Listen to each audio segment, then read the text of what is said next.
Good morning student, मैं Saurabh Kumar the technical classes के YouTube channel पे आपका स्वागत करता हूं। आज हम लोग क्लास 10th का जो कि प्रोबेबिलिटी चैप्टर है उसके कुछ महत्वपूर्ण ऑब्जेक्टिव के बारे में बात करेंगे। ठीक है, चलिए हम लोग स्टार्ट करते हैं। सबसे पहला देखते हैं क्वेश्चन क्या है। यदि किसी घटना की प्रायिकता पीई हो तो कह रहा है कि किसी घटना की प्रायिकता यदि पी है तो निम्न में से कौन सा कथन ये सही होगा। तो हम लोग जानते हैं किसी भी घटना की प्रायिकता का जो रेंज होता है वो 0 या 0 से बड़ा और 1 से छोटा या 1 के बराबर होता है। ठीक है, तो हम लोग देखते हैं कौन सा स्टेटमेंट सही है। तो देखिए इसमें बी जो है कह रहा है P greater than equal to 0 less than equal to, तो ये वाला मेरा ऑप्शन सही हो जाएगा। आंसर इसका कौन सा सही हो जाएगा? बी नंबर ऑप्शन जो है इस क्वेश्चन का सही हो जाएगा। क्यों? क्योंकि देखिए किसी अनिश्चित घटना की प्रायिकता या कह सकते हैं किसी असंभव, ठीक है, किसी असंभव घटना की प्रायिकता क्या होता है? 0 होता है और किसी निश्चित घटना की प्रायिकता का मान 1 होता है। इसीलिए हम लोग कह सकते हैं कि प्रायिकता 0 और 1 दोनों हो सकता है। ठीक है, तो इसीलिए ये सही है। ठीक है, P equal to greater than 0 less than equal to 1। चलिए दूसरा क्वेश्चन देखते हैं। यदि किसी घटना की प्रायिकता Pe हो तो उसके पूरक घटना E बार की प्रायिकता क्या होगी? तो कह रहा है कि किसी घटना, ठीक है, की प्रायिकता Pe है तो उसके पूरक घटना की प्रायिकता मतलब क्या होगा? ठीक है, देखते हैं हम लोग। तो हम लोग जानते हैं कि किसी भी घटना का प्रायिकता और नहीं होने की प्रायिकता Pe बार, इसका मान जो होता है 1 होता है। तो कह रहा है कि उस घटना का प्रायिकता Pe है तो नहीं होने की थी, इसको इधर साइड चेंज करेंगे। ठीक है, नहीं होने की Pe बार बराबर क्या हो जाएगा? 1 माइनस Pe। तो देख लेते हैं कौन सा ऑप्शन अपना सही। ठीक है, तो ऑप्शन नंबर सी नंबर सही। ठीक है, चलिए अगला क्वेश्चन देखते हैं। किसी घटना की प्रायिकता जो ना तो निश्चित हो और ना ही असंभव किसके बीच होती है? कह रहा जो कि ना ही निश्चित हो और ना ही असंभव किसके बीच होगी? तो 0 तथा 1 के बीच होगी। ठीक है, चलिए ए नंबर इसका ऑप्शन सही हो जाएगा। चलिए अगला क्वेश्चन देखते हैं हम लोग। किसी असंभव घटना की प्रायिकता होती है, किसी असंभव जो कि कभी संभव ही नहीं है, ठीक है, तो उसका प्रायिकता क्या होता है? 0 होता है। तो चलिए इसका ऑप्शन ए सही हो जाएगा। चलिए अगला क्वेश्चन लेते हैं। निम्न में से कौन सी संख्या किसी घटना की प्रायिकता हो सकती है? तो हम लोग जानते हैं प्रायिकता का जो रेंज होता है क्या होता है? Less than equal to 1 greater than equal to 0। तो देखते हैं कि इस रेंज के बीच में कौन कौन संख्या है जो नहीं होगा, वो नहीं होगा किसी घटना का प्रायिकता। तो देखिए 2/3 ये 0 और 1 के बीच है तो ये तो होगा। चलिए ये 15%, देखिए 15% का अर्थ क्या होगा? 15/100 मतलब क्या? 0.15, मतलब ये भी क्या है? 0 और 1 के बीच है। तो ये डी नंबर देख लेते हैं 0.7, ये भी क्या है? 0 से बड़ा 1 से छोटा। तो अपना कौन नहीं है? तो -1.5, ये किसी भी घटना की प्रायिकता कभी नहीं हो सकती, इसलिए ये सही हो जाएगा। चलिए आगे छठा क्वेश्चन देखते हैं। यदि किसी घटना ए की प्रायिकता 0.05 हो तो प्रायिकता नहीं होने की, मतलब घटना नहीं होने की प्रायिकता होगी। ठीक है, कह रहा है घटना होने की प्रायिकता 0.05 तो नहीं होने की प्रायिकता पूछ रहा है। तो हम लोग जानते हैं घटना होने और नहीं होने की प्रायिकता का योग 1 होता है। ठीक है, तो होने की दिया हुआ है, नहीं होने की क्या हो जाएगा? 1 माइनस होने की, मतलब Pe बार क्या हो जाएगा? 1 माइनस Pe। तो देखिए 1 माइनस P दिया हुआ है 0.05, तो इसका आंसर क्या होगा? 0.95। इसलिए कौन सा ऑप्शन सही हो जाएगा? B number.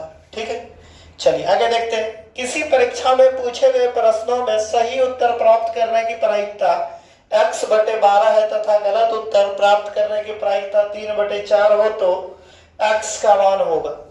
कारण कि परीक्षा में पूछे गए प्रश्न का सही उत्तर प्राप्त करने का प्रायिकता है x/12, गलत उत्तर प्राप्त करने का प्रायिकता है 3/4। तो x का मान क्या हो जाएगा हम लोग जानते हैं, ठीक है। प्रायिकता, किसी घटना की प्रायिकता होने और नहीं होने, उसका योग कितना होता है, 1 होता है। तो उसी पे हम लोग निकाल लेंगे कि सही उत्तर होने की प्रायिकता, नहीं हो गलत उत्तर होने की प्रायिकता, दोनों को जोड़ देंगे 1 के बराबर कर देंगे तो x का वैल्यू आ जाएगा। चलिए देखते हैं क्या आ जाएगा, x/12 प्लस 3/4। चलिए सॉल्व करते हैं। एलसीएम 12, एक x प्लस 3 9, ठीक है, बराबर क्या हो जाएगा 1 बराबर 1। चलिए 12 साइड चेंज करते हैं, इधर क्या है भाग में, इधर आएगा गुना हो जाएगा, x प्लस 9 बराबर 12, x बराबर 12 माइनस 9 बराबर 3, ठीक है। तो कौन सा मेरा ऑप्शन हो जाएगा, सी नंबर, x का मान क्या हो जाएगा 3। चलिए आगे चलते हैं। यदि किसी घटना के घटित होने की प्रायिकता बहुत ही कम हो तो उसकी प्रायिकता लगभग होगी। कह रहे घटना घटित होने की प्रायिकता बहुत ही कम है, तो जो वैल्यू सबसे छोटा होगा वही उसका प्रायिकता हो जाएगा। तो देखिए इनमें सबसे छोटा वैल्यू किसका है, डी नंबर का। कौन सा आंसर हो जाएगा, डी हो जाएगा। चलिए आगे देखते हैं। अंग्रेजी वर्णमाला के अक्षरों में से स्वर वर्ण चुनने की प्रायिकता क्या है। तो हम लोग जानते हैं अंग्रेजी वर्णमाला जो कि 26 होता है, उसमें स्वर वर्ण कितना होता है पता होगा आप लोग को, ठीक, 5 होता है। तो क्या करेंगे हम लोग, तो नंबर ऑफ सिंपल स्पेस क्या हो जाएगा, NS 26, क्योंकि टोटल स्वर वर्ण में, टोटल वर्णमाला में अक्षरों की संख्या कितना होता है 26, तो नंबर ऑफ सिंपल स्पेस 26 और नंबर ऑफ इवेंट, तो स्वर वर्ण कितना होता है 5 होता है। तो प्रोबेबिलिटी क्या हो जाएगा, NE/NS, नंबर ऑफ इवेंट बटे नंबर ऑफ सिंपल स्पेस, मतलब 5/26। कौन सा आंसर हो जाएगा इसका, बी नंबर हो जाएगा 5/26। चलिए अगला क्वेश्चन देखते हैं। एक पासे के एक फेंक में से समअभाज्य संख्या आने की प्रायिकता है। तो देखिए एक पासा को फेंकने पर तो उसका नंबर ऑफ सिंपल स्पेस कितना हो जाएगा 6, ठीक है। चलिए NS हो गया 6, ठीक है। कह रहा है कि समअभाज्य संख्या हम जानते हैं 1 से लेकर 6 तक में, या कह सकते हैं कि सबसे छोटी समअभाज्य संख्या कितना होता है 2 होता है। 2 ही एक ऐसी संख्या जो कि समअभाज्य संख्या है। तो क्या हो जाएगा, NE, number of simple space क्या हो जाएगा 1, तो क्या हो जाएगा प्रोबेबिलिटी P क्या हो जाएगा, चलिए 1/6। तो देखते हैं कौन सा ऑप्शन सही है। तो चलिए डी नंबर ऑप्शन सही है, ठीक है। फिर से देख लेते हैं इस क्वेश्चन को। एक पासे के एक फेंक में समअभाज्य संख्या आने की प्रायिकता कितना हो जाएगा 1/6।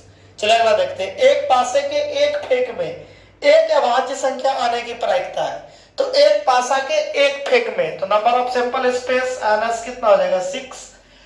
कारण कि अभाज्य संख्या आने की प्रायिकता, तो देखते हैं कि पासे में कितना अभाज्य संख्या है। तो क्या क्या आता है 1 2 3 4 5 6, टोटल पासा में तो यही होता है प्रत्येक सतह पे। तो देखते हैं इसमें कौन कौन सा अभाज्य संख्या है। एक तो 2 हो गया, एक 3 हो गया, एक 5 हो गया, मतलब NE कितना हो गया 3 हो गया। तो P क्या हो जाएगा, तो मतलब 3/6, मतलब 1/2। चलिए देखते हैं कौन सा ऑप्शन सही है। तो ए नंबर ऑप्शन इसका सही होगा, ठीक है। चलिए अगला क्वेश्चन। किसी घटना की प्रायिकता नहीं होती, हम लोग जानते हैं किसी घटना की प्रायिकता जो होती है 0 से बड़ा या 0 के बराबर या 1 से छोटा होता है। तो देखते हैं उस रेंज में कौन कौन है कौन नहीं है। तो देखिए ये उस रेंज में नहीं है, तो आंसर ये हो जाएगा। फिर इसी टाइप का सवाल है कि यदि किसी घटना की प्रायिकता नहीं है, ठीक है, तो इसमें किसी घटना की प्रायिकता नहीं है, तो ये माइनस वाला इसमें भी हो जाएगा। चलिए अगला देखते हैं। निम्नलिखित में कौन सी संख्या किसी घटना की प्रायिकता नहीं हो सकती। चलिए देख लेते हैं कि उस रेंज में कौन नहीं है, तो यहाँ भी ये माइनस वाला हो जाएगा, ठीक है। चलिए क्योंकि ये देखिए ये भी क्या है 0 और 1 के रेंज में, ये भी 0 1 के रेंज में, ये भी 0 1 के रेंज में है, तो इसलिए क्या हो जाएगा माइनस। और सीधे माइनस वाला यदि दिख जाए ऑप्शन में कहीं भी, ठीक है, प्रायिकता नहीं होने के केस में कहीं भी माइनस वाला दिख जाए तो वही ऑप्शन अपना आंसर हो जाता है। चलिए अगला क्वेश्चन है। एक सिक्का को उछालने पर एक चित आने की प्रायिकता होगी। कह रहा है कि एक सिक्का को उछाला जाता है तो उसमें चित आने की प्रायिकता क्या है? एक सिक्का उछाला जाएगा तो दो ही घटना हो सकता है, या तो चित आएगा या तो पट आएगा। तो चित आने की पूछ रहा है तो क्या हो जाएगा? 1/2 हो जाएगा। क्यों? क्योंकि NS बराबर कितना हो सकता है? 2। NE बराबर चित आने की 1, तो क्या हो जाएगा? प्रोबेबिलिटी 1/2 हो जाएगा। तो क्या हो जाएगा? ऑप्शन ए नंबर ऑप्शन हो जाएगा। चलिए अगला क्वेश्चन देखते हैं। कहा कि यदि ई कोई घटना हो तो पीई प्लस पीई बार का मान होगा। मतलब घटना होने और घटना नहीं होने की प्रायिकता क्या होगा? तो हम लोग जानते हैं घटना होने और नहीं होने की प्रायिकता का योग 1 होता है। तो यहाँ पे दोनों का योग क्या हो जाएगा? 1। तो ऑप्शन नंबर बी हो जाएगा। चलिए अगला क्वेश्चन देखते हैं। किसी निश्चित घटना की प्रायिकता निम्न में कौन होगी?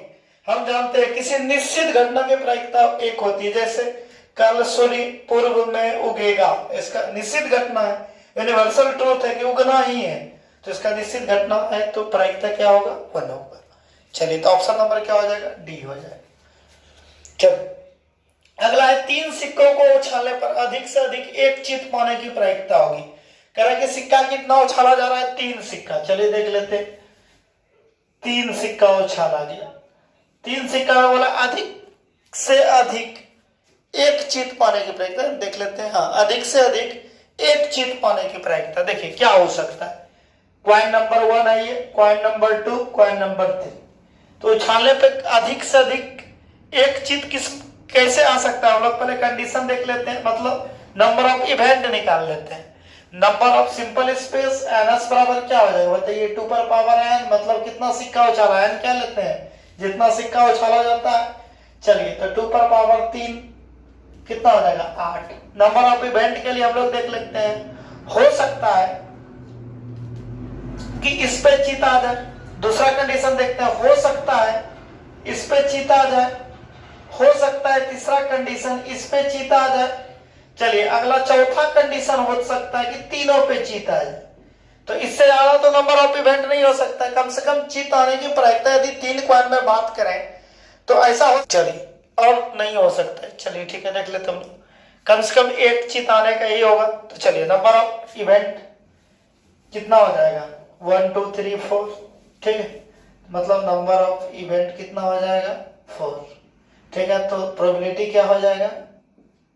4/8, मतलब 1/2।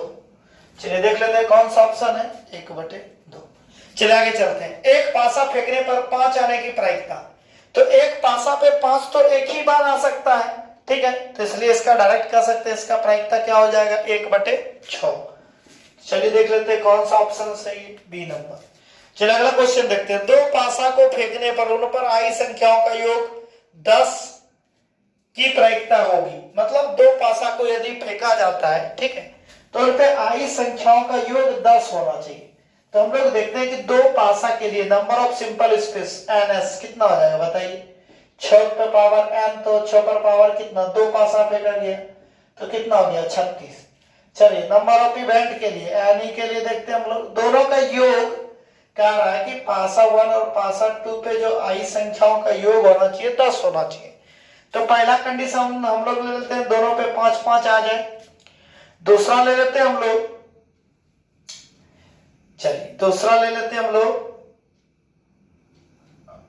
और एक पे क्या हो सकता है? देखिए पहला तो 5-5 10।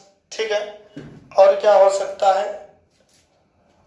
एक पे हो सकता है 6 आ जाए, एक पे हो सकता है 4 आ जाए, या इस पे 4 आ जाए, इस पे 6 आ जाए। ठीक है,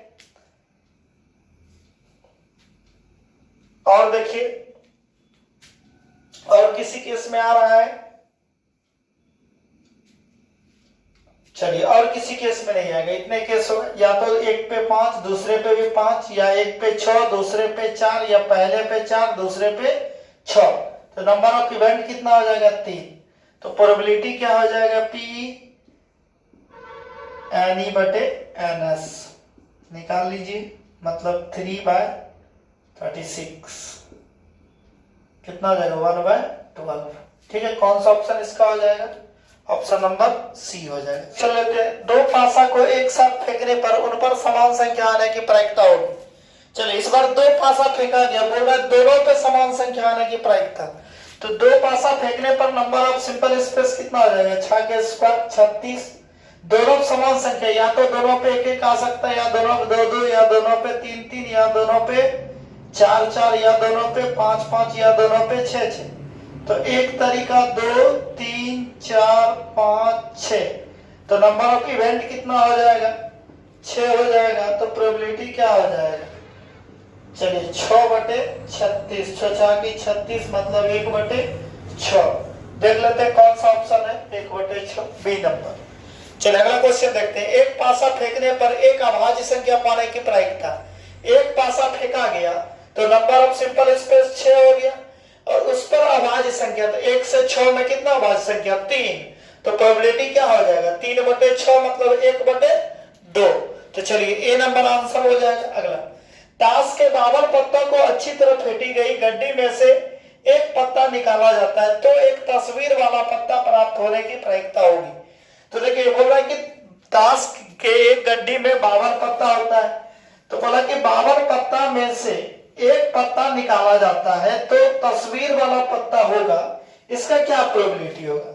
तो पहले हम लोग पता कर लेते हैं कि 52 पत्ता जो नंबर ऑफ सिंपल स्पेस है 52 पत्ता, तो इसमें तस्वीर वाला पत्ता कितना होता है, वही नंबर ऑफ इवेंट हो जाएगा। तो यानी जो होता है 12 पत्ता होता है क्या, पिक्चर वाला पत्ता, तस्वीर वाला। कैसे, तो देखिए एक गुलाम प्रत्येक में, जैसे काली पान ले, लाल पान ले, ठीक है, या चिड़ी ले, या ईट ले, ठीक है, तो प्रत्येक में एक गुलाम, एक साहेब, एक बेगी, ठीक है, तो 3 तस्वीर वाला आता है। तो टोटल 4 कैटेगरी का होता है, 2 लाल 2 काला वाला, तो 4 तिया कितना हो गया, 12 तस्वीर वाला होता है।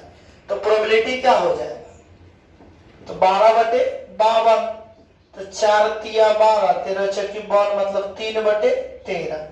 तो देख लेते हैं कौन सा ऑप्शन हो जाएगा, ए नंबर 3/13। चलिए अगला क्वेश्चन देखते हैं। 52 पत्तों को अच्छी तरह से फेंटे गई गड्डी में से एक पत्ता निकाला जाता है तो एक इक्का होने की क्या प्रायिकता। अब इस बार बोला 52 पत्ती में से एक पत्ती निकाला जाए, उसमें इक्का होने की प्रायिकता। तो हम जानते हैं 4 इक्का होता है, तो प्रायिकता क्या हो जाएगा, 4/52, 4/52 तो मतलब कितना हो जाएगा, 13 चौकी 52 मतलब 1/13। तो देख लेते हैं 1/13 कौन सा ऑप्शन है, 1/13 मतलब सी नंबर। चलिए अगला क्वेश्चन लेते हैं। 3 सिक्कों को उछालने पर कम से कम 2 हेड आने की प्रायिकता होगी। तो नंबर ऑफ सिंपल स्पेस की बात करें तो 2n मतलब 2/3 कितना, 8। चलिए नंबर ऑफ इवेंट की बात कर लेते हैं। 3 सिक्का उछालने पर कम से कम 2 हेड आना चाहिए, ठीक है, सिक्का 1, सिक्का 2, सिक्का 3। हो सकता है इसमें हेड आ जाए, इसमें हेड आ जाए, इसमें नहीं। चलिए अगला देखते हैं, इसमें हेड आ जाए, इसमें हेड आ जाए, चलिए इसमें नहीं आए। अगला देखते हैं कंडीशन, हो सकता है इस दोनों में हेड आ जाए, इसमें हेड नहीं आ जाए, ठीक है। अगला देखते हैं, तीसरा कंडीशन हो सकता है तीनों में हेड आ जाए। इससे ज्यादा कंडीशन में तो कम से कम 2 में हेड नहीं आएगा। तो चलिए, तो नंबर ऑफ इवेंट कितना हो गया, 4 हो गया, ठीक है।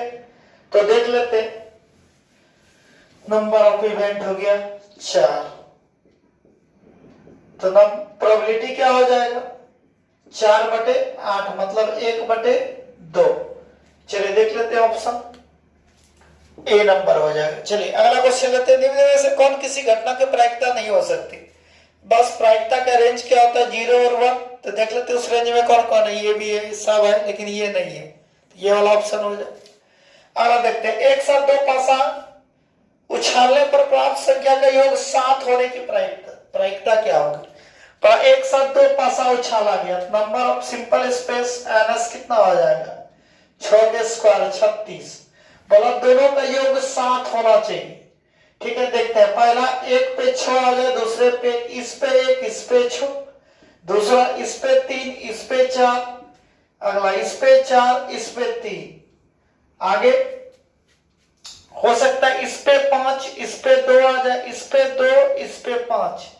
इससे ज्यादा कंडीशन में तो 7 नहीं आएगा। तो देख लेते हैं number of event, 1 2 3 4 5 6, number of event कितना हो गया, 6। तो प्रोबेबिलिटी क्या हो जाएगा, 6/36 मतलब 1/6। चलिए देख लेते हैं कौन सा ऑप्शन होगा इसका, बी नंबर 1/6। चलिए अगला देखते हैं। एक साथ दो सिक्का उछालने पर कम से कम एक हेड आने की प्रायिकता। एक साथ दो सिक्का उछाला गया, कम से कम एक हेड आए, तो नंबर ऑफ सिंपल स्पेस कितना हो गया? 4 हो गया। एनएस हो गया 4, दो सिक्का उछाला, 2 के स्क्वायर 4, और नंबर ऑफ इवेंट कितना हो जाएगा? कम से कम बोल रहा है एक हेड आना चाहिए, तो दो सिक्का, या इस पे हेड आएगा, इस पे नहीं आएगा, इस पे हेड आएगा, इस पे नहीं आएगा, हो सकता है दोनों पे हेड आ जाए, इतना कंडीशन। तो कितना कंडीशन हो गया? 3 हो गया, ठीक है। तो और नंबर ऑफ सिंपल स्पेस कितना है? 4 है, तो प्रोबेबिलिटी क्या हो जाएगा? पीई हो जाएगा 3/4। देख लेते हैं ऑप्शन में कौन सा, डी नंबर 3/4। चलिए अगला क्वेश्चन लिखते हैं। एक थैले में 6 काले तथा 8 उजले गेंद है, कोई एक गेंद आकस्मिक रूप से निकाला गया, इस गेंद के उजला होने की प्रायिकता क्या होगा? देखिए एक थैला, उसमें 6 गो क्या है? काला गेंद है, 8 गो उजला। बोला एक गेंद निकाल लिया जाए आकस्मिक रूप से, तो उजला होने की क्या प्रायिकता है? पहले देख लेते हैं। नंबर ऑफ सिंपल स्पेस क्या हो जाएगा? टोटल गेंद कितना हो जाएगा? 8 प्लस 6 कितना? 14 हो जाएगा। नंबर ऑफ इवेंट टोटल उजला है कितना? 8, तो प्रोबेबिलिटी क्या हो जाएगा? पी हो जाएगा 8/14। चले कटाते हैं 2 से, 4 दूना 8, 7 दूना 14, 4/7। देखते हैं कौन सा ऑप्शन होगा 4/7, तो बी नंबर हो जाए। चलिए क्वेश्चन इसका और रह गया, 30 क्वेश्चन इस लेक्चर में हम लोग पूरा करेंगे। इस लास्ट क्वेश्चन को पढ़ते हैं। कहा कि किसी थैले में कुल 30 गेंद है, जिसमें 10 काला, 5 सफेद तथा शेष लाल है। यदि एकाएक एक गेंद बाहर निकाला जाए तो उसके लाल होने की प्रायिकता होगी। देखिए तो टोटल गेंद कितना है? एनएस कितना हो गया? 30 हो गया, ठीक है। नंबर ऑफ इवेंट, तो जो लाल गेंद होगा उसमें वही हो जाएगा नंबर ऑफ इवेंट, तो लाल गेंद टोटल कितना हो जाएगा? 30 में 10 काला, 5 सफेद, 15, 30 माइनस 15 हो जाएगा। तो प्रोबेबिलिटी क्या हो जाएगा? 15/30, मतलब 1/2। तो कौन सा ऑप्शन हो जाएगा? बी नंबर इसका ऑप्शन हो जाएगा। आशा करता हूं आप लोग को समझ में आया होगा। फिर हम लोग नेक्स्ट लेक्चर में मिलते हैं। Thank you for watching.